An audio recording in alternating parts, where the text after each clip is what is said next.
छायाणं नमो लोय सबसाहूणं ऐसो पंचनमुक्कारो सर्वपावपणासनो मंगलानं च संवेसिं परमं वै मंगलम्।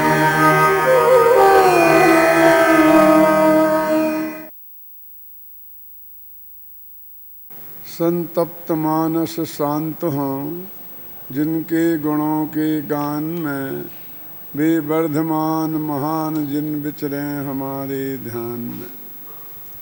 भगवान महावीर की अहिंसा के बारे में चर्चा चल रही है और जिसमें अनेक बातें कहने के साथ साथ कल ये भी कहा था कि जो शाकाहारी होते हैं वो प्रकृति से ही दिवाहारी होते हैं, यानी वो दिन में भोजन करने वाले होते हैं, और जो मांसाहारी होते हैं वो प्रकृति से ही रात्रि में भोजन करने वाले होते हैं। जितने भी मांसाहारी जानवर हैं वो दिन में आराम करते हैं और रात्रि में अंधेरे में अपना शिकार खोजते हैं।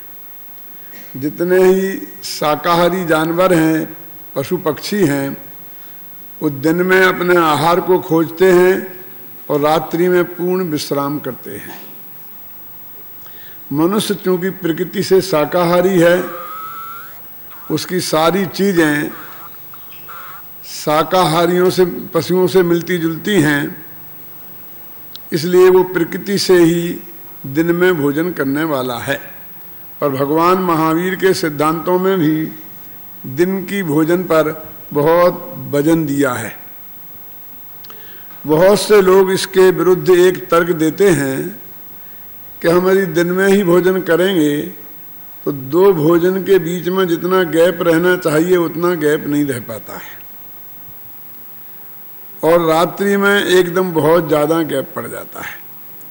सुबह पूजन भक्ति प्रवचन का सुन करके आएँ और 10-11 बजे भोजन करें और शाम को 5 बजे भोजन कर लें, और सर्दियों के दिनों में तो और भी कम छोटा दिन हो जाता है, तो दो भोजनों के बीच में 4-5 घंटे का ही अंतर रहता है। और फिर शाम के 5 बजे से लेकर सुबह 10-11 बजे तक का जो हम अंतर डालें तो 17-18 घंटे का, 19 घंटे का अंतर पड़ जाता है, और ये नेचुरल नहीं है। इसलिए सुबह 10-11 बजे कर लिया, रात को 10-11 बजे कर लिया, तो 12-12 घंटे का अंतर रहता है। उनका ये तर्क है, लेकिन इसमें दम इसलिए नहीं है कि सूर्य के प्रकाश में हमारी पाचन शक्ति हमेशा उद्दीप्त रहती है, इसलिए सहज भाव से हम ज़्यादा भोजन को पचा सकते हैं। दूसरे, हम दिन भर सक्रिय रहते हैं, श्रम करते हैं, मेहनत करते हैं, इसलिए हमें भी 2 दफ़े भोजन करने की आवश्यकता महसूस होती है। लेकिन रात्रि में हम आराम करते हैं, तो आराम करने में कोई शक्ति का व्यय नहीं होता है, तो भोजन की भी जरूरत नहीं होती है। इसके लिए मैं एक बात कहा करता हूँ कि दिन में हम गाड़ियाँ दौड़ाते हैं तो उन्हें पेट्रोल खर्च होता है, और रात्रि में गाड़ी को गैरेज में रख देते हैं तो फिर वो कितना पेट्रोल खाती है? फिर कितना पेट्रोल की जरूरत पड़ती है? शाम से सुबह तक एक बूंद भी पेट्रोल की जरूरत नहीं है उसे। ऐसे ही हमारी ये शरीर की मशीन है, इसको भी जब काम का टाइम है तब भोजन की आवश्यकता होती है, जब काम आराम का टाइम है उसमें भोजन की आवश्यकता नहीं होती है। और इसलिए हमारा अनुभव सिद्ध भी है कि जो लोग देर रात तक काम करते हैं, पढ़ते कुछ भी करते हैं, उन्हें भूख लगती है और फिर वो रातों खाते हैं। जो रात्रि में सूर्यास्त होने के बाद जल्दी से जल्दी सोने को जाते हैं, उनको कभी रात्रि में 2 बजे उठ के खाने की इच्छा हुई हो, ऐसा कभी होता नहीं है। तो ये भोजन का संबंध इस गैप से कोई खास फर्क नहीं पड़ता है। हमारा तो अनुभव सिद्ध ये बात है ना कि हम सुबह उठते हैं तो ऐसी कोई जोर की भूख लगती दिखाई नहीं देती है। शाम के 5 बजे बाद कुछ नहीं खाया, फिर भी 10 बजे तक हमको कोई भूख का कोई खास प्रश्न खड़ा नहीं होता है। और जब सुबह 10 बजे खाते हैं तो 5 बजे फिर शाम को भूख लगाती है। इसलिए एक इसमें कोई ऐसी अप्राकृतिक बात नहीं है कि जिससे ये तर्क हमारे सामने आए, बल्कि और उल्टी बात है कि जितनी देर में रात में आप खाएंगे उतनी देर तक चौका चलेगा, महिलाएं भोजन बनाएंगी, वे बाद में खाएंगी, तो रात्रि का जो आराम का समय है वो भी समाप्त हो जाता है। वैसे हिंसा तो उसमें है ही। सूर्य की रोशनी में जितने भी जीव जंतु हैं वो एकांत बिल्कुल एक तो दिखाई देते हैं और दूसरे एक जगह शांत होकर बैठ जाते हैं, वो सामने आते नहीं हैं। और रात्रि के अंधेरे में देखो मच्छरों का उत्पाद आप देखते हैं ना, रात्रि में जितना ज़्यादा होता है दिन में नहीं होता है। इस दृष्टि से भी जो दिन का भोजन है और रात्रि के भोजन की बात है वो बिल्कुल ही जैन धर्म ने जो बताई है भगवान महावीर ने, वो उसमें पूरी वैज्ञानिकता है। हम जब ये बात हम करते हैं तो हमको कभी कभी ऐसा लगता है कि ये जो सारी बातें हैं ये कैसे होंगी, और आज के ज़माने में तो ये बिल्कुल हो नहीं सकती हैं। क्यों? क्योंकि आज के ज़माने में एक नई तकलीफ खड़ी हो गई है और उसका नाम है, मैं बोलता हूं, डिब्बा बंद भोजन। पहले हमारे घरों में भोजन बनता था और कुछ हलवाई लोग दुकानें खोलकर बैठते थे, मिठाई की बनाते थे, पकवान बनाते थे और लोग उन्हें खाते पीते थे। यद्यपि अपने घर में बने हुए भोजन जैसा शुद्ध सात्विक भोजन तो उनका नहीं होता है, उसमें बहुत तरह की अशुद्धियां होती हैं, क्योंकि उन्हें तो पैसा कमाने के लिए बैठे हैं ना, इसलिए वो हल्का माल उपयोग में लेते हैं। यदि कोई चीज़ घुन जाए गेहूं वगैरह में तो वो फेंक तो नहीं देंगे, वो उनको ही पीस के, यानी कहने का मतलब ये है कि उनमें वैसी शुद्धि तो संभव नहीं है। फिर भी इतना तो है ही कि वे भी जो बनाएंगे वो एक दिन 2 दिन से ज़्यादा का बासा नहीं होगा, लेकिन डिब्बा बंद का तो बरसों तक महीनों तक चलता है। वहाँ तो एक दुकान होती है, बनते हुए भी हम देखते हैं, जो भी है वो कच्चा चिट्ठा हमारे आंखों के सामने हो जाता था। लेकिन ये डिब्बा बंद में तो उन कारखानों में बनता है जहाँ हमने कभी देखा ही नहीं कि उसमें क्या क्या डाला गया है, क्या है, कैसे क्या है, उसका हमको पता ही नहीं चलता है। लेकिन ये डिब्बा बंद भोजन की जो संस्कृति आई है, इसने भी मांसाहार को बहुत प्रोत्साहन दिया है, क्योंकि वो इनडायरेक्ट वे, डायरेक्ट में जो मांस नहीं खाते हैं वो भी डिब्बा बंद संस्कृति में इनडायरेक्ट उसका प्रवेश हो रहा है, और आज इसको रोका नहीं जा सकता। क्यों? पहले घर में एक आदमी कमाता था और 10 आदमी खाते थे। आज की ऐसी परिस्थिति हो गई है कि घर में जितने हैं उतने को कमाना पड़ता है। पहले जो मजदूर लोग हैं उनमें ऐसा होता था कि पति भी काम मेहनत मजदूरी करती थी, पत्नी भी करती थी, बच्चे भी करते थे। जितने कमाते थे उतना ही खाते थे, जितने खाते थे उतने कमाते थे। जो अच्छे घर थे उनमें कमाने वाला एक आदमी पुरुष होता था, महिलाएं कभी कमाई के लिए दुकान पे नहीं जाती थी, तो वो घर का काम सारा संभालती थी, तो घर का शुद्ध भोजन बन सकता था। लेकिन आज की परिस्थितियां ऐसी हो गई हैं कि हर आदमी को कमाने की जरूरत है, और जब पति पत्नी दोनों ही 7 बजे 8 बजे ऑफिस निकल जाएंगे और दिन अस्त होते होते आएंगे, तो दिन में खाने की बात भी कहाँ रह जाती है और बनाने लायक ताकत भी शरीर में कहाँ रहती है। इसलिए वो डिब्बा बंद जो भोजन आता है उसे खोल के खाया और बस खा लिया। अब ऐसे समय में उस डिब्बा बंद भोजन से छुट्टी लेना बहुत कठिन हो गया है। इसलिए जो शाकाहार है उसका हमको कोई प्रैक्टिकल रूप देखना पड़ेगा कि वो कैसे आज के ज़माने में हम उसको अपनाएं। अकेले उपदेश से तो काम होने वाला नहीं है। इसके लिए मैं एक उदाहरण दिया करता हूं कि पहले सभी लोग चमड़े के जूते पहना करते थे और चमड़े वो मरी गाय के चमड़ी से जूते बनते थे, जिंदा से मार के नहीं बनाते थे। अब धीरे धीरे जिंदा को काट काट करके बनाने लग गए। बहुत उपदेश दिया हमने, साधु संतों ने भी बहुत उपदेश दिया,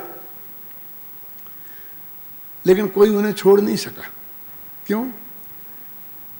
एक ही उपाय था कि नंगे पैर घूमे, और इसके लिए किसी का तैयार होना इतना आसान नहीं है। साधु संत ही ऐसा कर सकते हैं।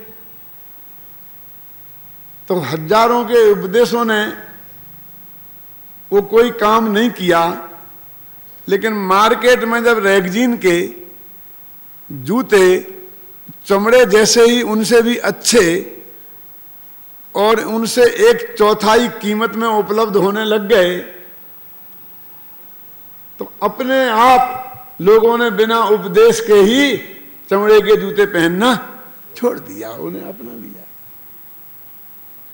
इससे क्या बात सिद्ध होती है? इससे एक बात हमारे सामने आती है कि जब तक हम अल्टरनेट नहीं देंगे वर्तमान परिस्थितियों के हिसाब से, तब तक अकेला उपदेशों से काम होने वाला नहीं है। ये समझ में तो आ जाएगा कि इसमें बहुत हिंसा है और ये काम हमें नहीं करना चाहिए, लेकिन उसे प्रैक्टिकल लाइफ में कैसे करें ये संभव नहीं दिखता है। तो आदमी समझता भी रहता है और वैसा करता भी रहता है। इसलिए मैं ये कहता हूं कि इस डिब्बाबंद भोजन के जमाने में भी हमें 4 मोर्चों पर ये लड़ाई लड़नी पड़ेगी, तब जाकर शाकाहार के बारे में हम कुछ कर सकते हैं। पहला काम तो उन अनुसंधानकर्ताओं का है कि जो ऐसा भोजन तैयार करें कि जिसमें शरीर के लिए सारे आवश्यक तत्व तो हों, जिसे प्रॉपर डाइट कहते हैं आजकल, लेकिन उनमें से कोई भी पदार्थ ऐसा उपयोग में नहीं आए जो किसी जीव की हिंसा से उत्पन्न हुआ हो, किसी जीव के घात से पैदा हुआ हो। क्योंकि खाद्य पदार्थों में भी जो वनस्पति हैं उनमें ऐसे तत्व विद्यमान हैं कि जो आदमी की पूरी आवश्यकता को पूरा कर सकते हैं। तो उनको हम खोज करके, जैसा कि मैंने कल कहा था कि मांसाहार वाले कहते हैं कि एक जगह हमें सब चीज मिल जाती है, तो वो 25 चीजें हम एक जगह इकट्ठी करके और ऐसा डिब्बाबंद भोजन तैयार करें कि जिसमें एक ही चीज में उसे 25 चीजें भी मिल जाएं, उसके स्वाद के अनुरूप चीज भी मिल जाए और उसमें कोई हिंसा से उत्पन्न हुई चीज नहीं हो, और वो पता पर निकाले डब्बे में से और थोड़ा सा दूध में मिला के खा ले वह और उसकी पूर्ति हो जाए। यदि हम ऐसी वो फार्मूला निकालें, कौन? अनुसंधानकर्ता लोग ऐसा फार्मूला निकालें कि शुद्ध शाकाहारी पदार्थों के माध्यम से एक कोई हम भोजन की सामग्री, खाद्य सामग्री बनाएं और उसमें सारे वो तत्व मौजूद हों जो हमारी दैनिक आवश्यकता के लिए शरीर को चाहिए। फिर उद्योगपति लोग वो उन अनुसंधानों के हिसाब से वो प्रॉपर डाइट वाले शुद्ध शाकाहारी खाद्य पदार्थ तैयार करें और बाजार में जो मिल रहे हैं उनसे कम कीमत में जनता तक पहुंचाने का प्रयत्न करें। यदि वो उपलब्ध हो जाएगा तो फिर कोई आदमी ऐसा नहीं है कि वो मांसाहार वाले पदार्थों को ही खाएंगे। 1000 में से 2-4 आदमी होंगे, लेकिन उपलब्ध नहीं है। डब्बा बंद में जो उपलब्ध है वो उसे लेना पड़ता है। तीसरे, डॉक्टर लोग बहुत बड़ा काम कर सकते हैं। जो स्वयं शाकाहारी हैं वो इस बात को बहुत अच्छी तरह समझते हैं कि वास्तव में शाकाहार ही स्वास्थ्यप्रद है। यदि वो अपने मरीजों को ये बात बताने लग जाएं, तो जैसा कि मैंने कल उदाहरण दिया था कि उसके हिसाब से मरीज बहुत जल्दी उसे शाकाहार को अपना सकते हैं। और चौथे, फिर साधु संत विद्वान लोग जो मास टीचिंग करते हैं, जिनकी बात जनता सुनती है, हजारों लोग बड़ी श्रद्धा के साथ सुनते हैं, जिनकी बात को लोग स्वीकार करते हैं, वे लोग इस दुनिया में उस खाद्य पदार्थ के लिए मार्केटिंग तैयार करें। क्योंकि यदि उन उद्योगपतियों ने बना भी लिया और यदि वो बाजार में बिका नहीं, खपा नहीं, तो वे बनाना बंद कर देंगे। कब तक चलाएंगे ऐसा? क्यों? फिर प्रचार सामग्री में, जैसे कि आजकल आता है ना कि जो श्रृंगार सामग्रियां हैं, कि टूथपेस्ट में भी साहब ऐसा पदार्थ आता है जो हिंसा से उत्पन्न होता है, और इसमें भी आता है, तेल में भी आता है, क्रीम पाउडर में भी आता है। तो वो कंपनियां कहती है ना कि नहीं नहीं, हमारे टूथपेस्ट में हम कोई ऐसी चीज पदार्थ नहीं डालते हैं, और उनके अपन सूची प्रकाशित करते हैं ना। अमेरिका में ऐसी सूचियां निकल गई हैं, वो सब जगह जगह मिलती हैं कि इन पदार्थों में कोई मांसाहार नहीं है, और उसमें लिखा जाता है कि इसमें कोई एनिमल प्रोडक्ट का यूज नहीं किया गया है। भारत सरकार ने भी यह नियम बना दिया है कि जो भी डिब्बा बंद आहार मिलेगा उसमें कौन सा मांसाहार की कोई चीज मिक्सचर उसमें है और किस में नहीं है। और उसके लिए उन्होंने एक चिन्ह बनाया है,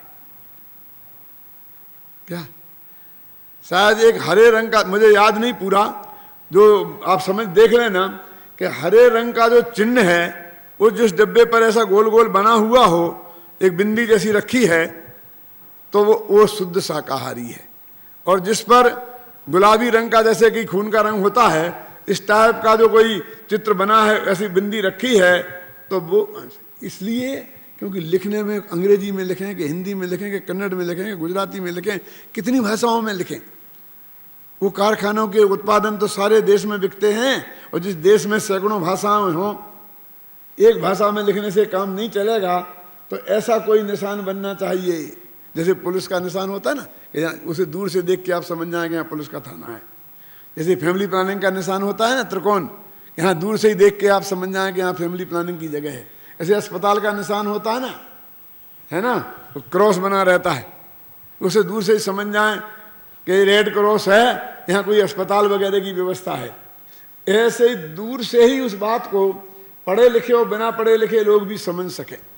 मेरे कहने का अर्थ है कि हम जब तक ऐसी व्यवस्थाएं उपलब्ध नहीं कराएंगे तो अकेले उपदेशों से काम नहीं चलेगा। उपदेश तब सफल होते हैं जब उनके अल्टरनेट इस दुनिया के सामने हों। अल्टरनेट यदि दुनिया के सामने उपस्थित नहीं होगा, आप जानते हैं अमेरिका में जो खाद्य पदार्थ आते हैं इस तरह के डब्बा बंद, उन पर एक ऐसा निशान बना रहता है, लिखा रहता है हार्ट एसोसिएशन द्वारा मान्य। माने वहां पर एक हृदय रोग के जो डॉक्टर्स हैं उनकी एक एसोसिएशन बनी है, और वो कौन सा पदार्थ से हार्ट की बीमारी होती है खाने से और कौन से नहीं होती हैं, इसका उन्होंने एक डिसीजन कर लिया है।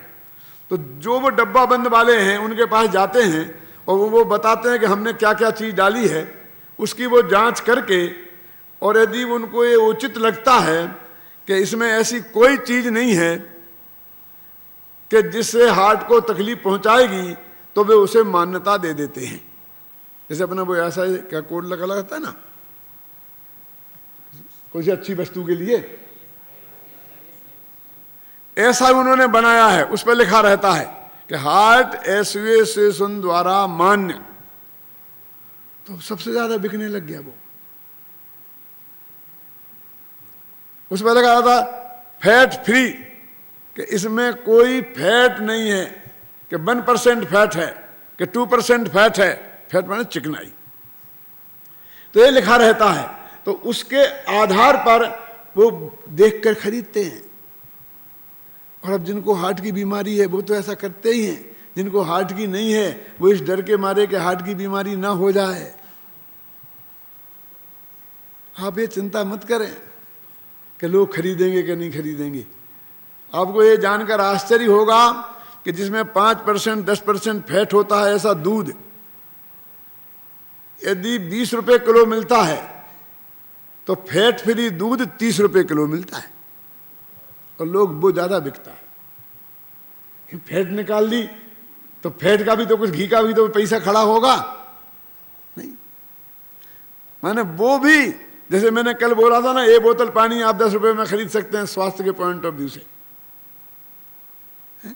धर्म के लिए एक दोहरा छन्ना रख के नहीं छान सकते हैं। वो स्वास्थ्य के लिए बिना घी का दूध हम दूने भाव में ले सकते हैं, क्यों? और घी वाला दूध नहीं लेंगे। एक दफे जागृति आना चाहिए। मेरे कहने का 4 मोर्चों पे हम लड़ाई लड़ें। कौन कौन से 4 मोर्चे हैं? कि वैज्ञानिक लोग, अनुसंधानकर्ता ऐसे फार्मूले तैयार करें कि जो स्वास्थ्य के लिए भी अनुकूल हों और साथ में धर्म के लिए भी अनुकूल हों, उसमें कोई हिंसक पदार्थ नहीं हो। उद्योगपति, हाँ, उद्योगपति ऐसे माल तैयार करें और उसे उसका मार्केटिंग करें।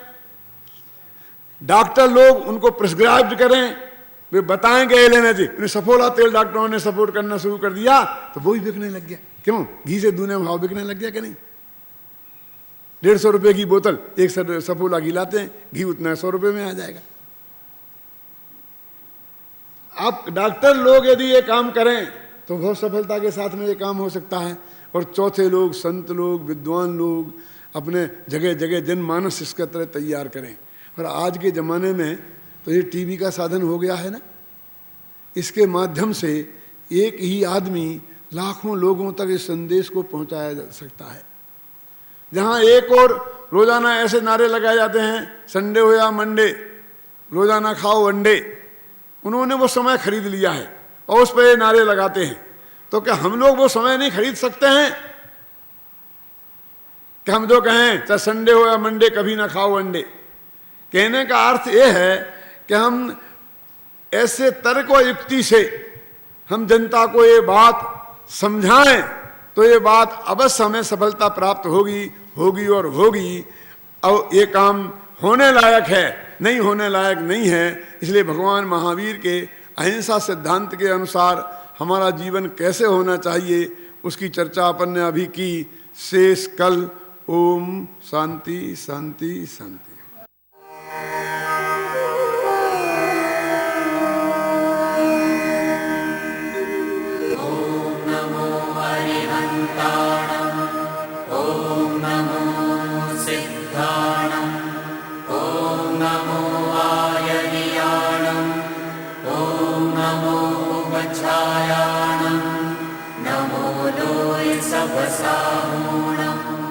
ऐसो पंच नमो